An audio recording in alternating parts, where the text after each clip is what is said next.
Tandura rappresenta un esempio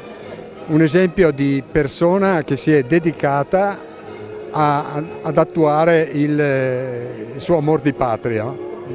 e quindi è uno che non ha pensato, non è rimasto a valutare pro e contro di certe situazioni, ma ha saputo scegliere a favore dell'Italia. In effetti questa è stata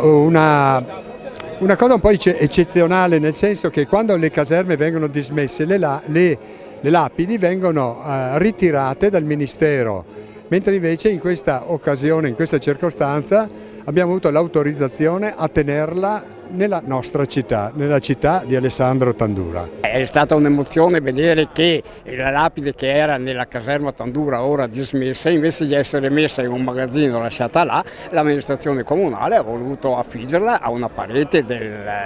questo mi emoziona ovviamente. Io non ho conosciuto mio nonno perché è morto nel 1937, il nonno, però ho vissuto fino all'83 in casa, avevo la nonna che mi ha raccontato, e mia mamma,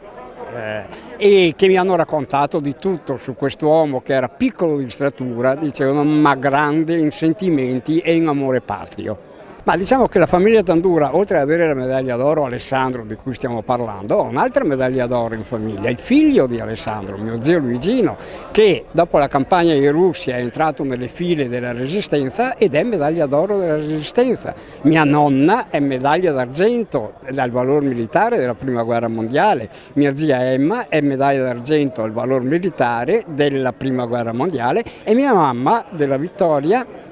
è croce di guerra al valor militare della Resistenza.